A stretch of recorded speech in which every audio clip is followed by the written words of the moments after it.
आइए मजे करते हैं डिंकी पांडा के साथ। गांव के बीचों बीच एक हरा भरा आम का बाग था। वहीं रहता था माली सुंदर, सीधा, मेहनती और ईमानदार। सुबह से शाम तक वह पेड़ों की सेवा करता। अरे वाह, इतने रसीले आम। हाथ में लठ लिए पूरे बाग में चक्कर लगाता रहता था।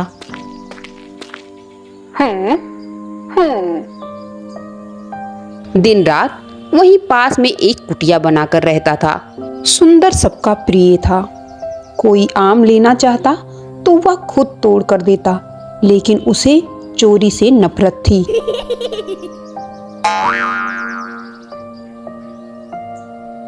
एक दिन दोपहर को वह सो रहा था। इधर कपिल अपने दोस्तों के साथ मिलकर बाग में से आम तोड़ने की तरकीब बना रहा था।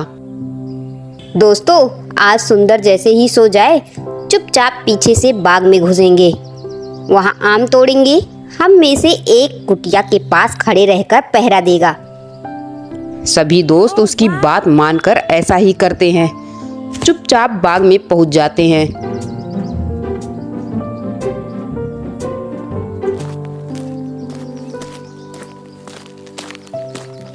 पीछे के पेड़ों से आम तोड़ने लगते हैं।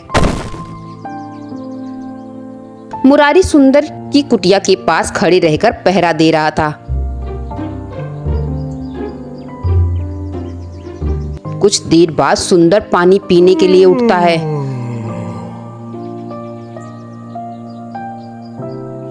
तो उसे कुछ आवाजें सुनाई देती हैं।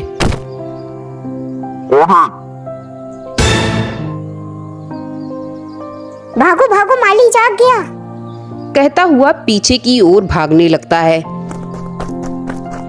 सुंदर उसके पीछे दौड़ने लगता है। दौड़ते दौड़ते वह देखता है कि कुछ बच्चे पेड़ पर चढ़े हुए थे और कुछ नीचे खड़े आम बटोर रहे थे। मुरारी की आवाज सुनकर वे सब नीचे उतरकर भागने लगते हैं। सुंदर उनके पीछे भागता है। सभी बच्चे भाग जाते हैं।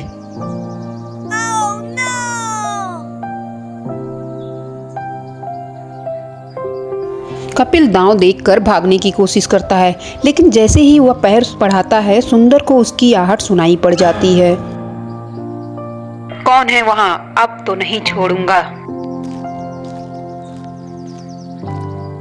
और कपिल को सुंदर पकड़ लेता है। क्यों बेटा, बहुत होशियार बनते हो? कहाँ भागी जा रहे हो? चलो आज तुम्हारे घर चलते हैं इन सब आमों का हिसाब चुकाने। काका, थोड़े से ही तो आम लिए हैं, बाग में तो कितने आम हैं। छोड़ दो ना, घर पर बेकार में पिटाई हो जाएगी। सुंदर नहीं मानता। वह तो आम के पैसे वसूल करना चाहता था। वह कपिल को लेकर सीधा कपिल के घर पहुंच जाता है।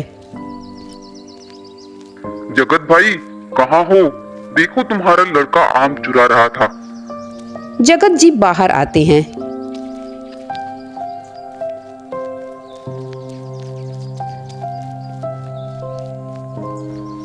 क्या कहा? यह नालायक फिर पहुंच गया आम चुराने। इसकी पिटाई मैं करता हूँ, तभी सुधरेगा ये। जगत जी अपने आसपास डंडा ढूंढने लगते हैं। तभी कपिल की माँ सुनीता बाहर आ जाती है। अरे छोड़ दो, बच्चा है। गलती हो गई उससे। सुंदर, तेरा जितना नुकसान हुआ है मैं भर दूंगी। जा, अब छोड़ मेरे बच्चे को। सुंदर गुस्सा होते हुए चला जाता है।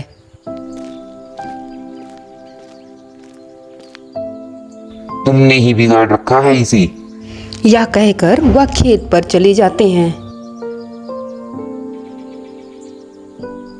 क्यों इतनी सैतानी करता है? आज तो मैंने बचा लिया, लेकिन आगे क्या होगा? तुझे आम खाने थे तो मुझसे पैसे ले जाता।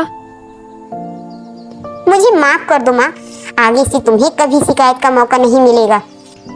लेकिन अगले दिन जब कपिल अपने दोस्तों से मिलता है। यार, उस सुंदर ने तो पापा से शिकायत कर दी, उसे सबक सिखाना पड़ेगा। अरे तू भी ना भाग नहीं पाया, मैंने कितनी आवाज लगाई थी। मैं देख रहा था कोई रह तो नहीं गया। मेरा छोड़, ये बता उसे सबक कैसे सिखाएं? एक काम करते हैं, रात को सोते समय उसके मुंह में कपड़ा ठोस देंगे, फिर उसके हाथ पांव चारपाई से बांधकर उसे उठाकर पास वाली नहर में फेंक देंगे। सभी दोस्त उसकी हाँ में हाँ मिलाते हैं।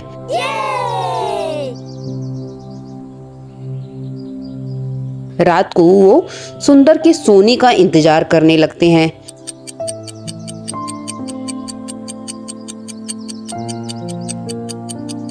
जैसे ही सुंदर गहरी नींद में सोता है,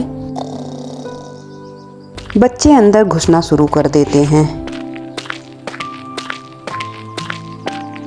बच्चों ने उसके हाथ पैर खाट में बांध दिए और कंधे पर लाद कर नहर की ओर चल देते हैं। सुंदर को नहर में फेंककर वहां से भाग जाते हैं।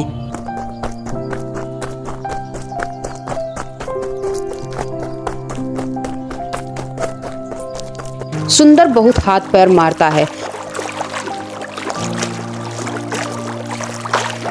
किसी तरह वह रस्सी खोलकर चारपाई से अपने आप को छुड़ाता है।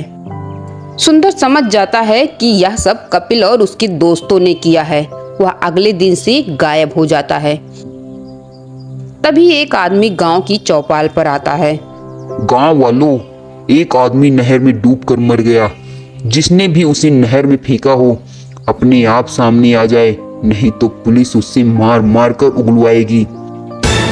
यह सुनकर कपिल और उसके दोस्तों के हाथ पैर फूल जाते हैं। अरे ये क्या हो गया? वह तो सच में मर गया। अब तो हम सबको फांसी होगी।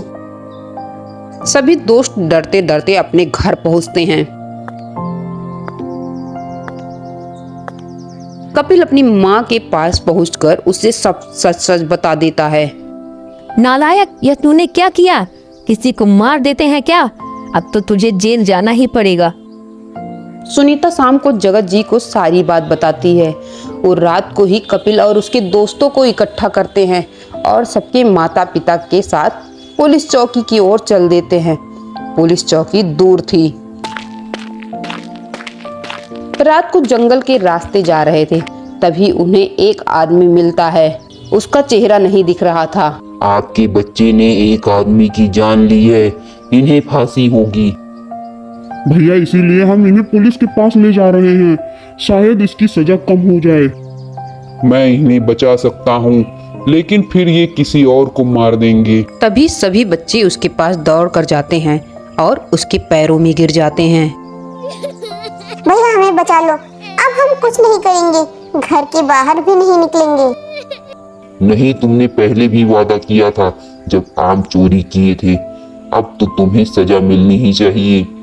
बच्चे रोने लगते हैं और गिड़गिड़ाने लगते हैं। उनके माता पिता भी उस आदमी से मिन्नतें करते हैं। भाई रहम करो, छोटे बच्चे हैं, कुछ तो रहम करो। तभी वह आदमी सामने आता है। अरे यह तो सुंदर है, या तो जिंदा है। हाँ, मैं जिंदा बच गया क्योंकि मेरे अंदर ताकत थी। मैंने बहुत मुश्किल से रस्सी तोड़ी और पानी से बाहर आया। कोई और होता तो मर जाता। भैया हमें माफ कर दो, आगे से ऐसी गलती कभी नहीं होगी, हमें बचा लो। लेकिन वो आदमी कौन था? उसे मैंने ही भेजा था ताकि इन बच्चों की सच्चाई बाहर आ सके, इसलिए मैं यहाँ तुम लोगों का इंतजार कर रहा था। अगर ये सारी बातें मैं पुलिस को बता दूं तो सबको जेल हो जाए। भैया बस एक बार माफ कर दो, हम वादा करते हैं कभी ऐसा नहीं करेंगे। हमारी जिंदगी तुम्हारे हाथों में है। सुंदर सबको माफ कर देता है। मैं तुम लोगों को एक मौका और देता हूँ, आगे से ऐसा कुछ हुआ तो दोबारा मौका नहीं दूंगा। उसके बाद सारे बच्चे सुधर जाते हैं और मन लगाकर पढ़ाई करने लगते हैं। अगर आपको ये वीडियो अच्छी लगी तो चैनल को लाइक, सब्सक्राइब और शेयर करें।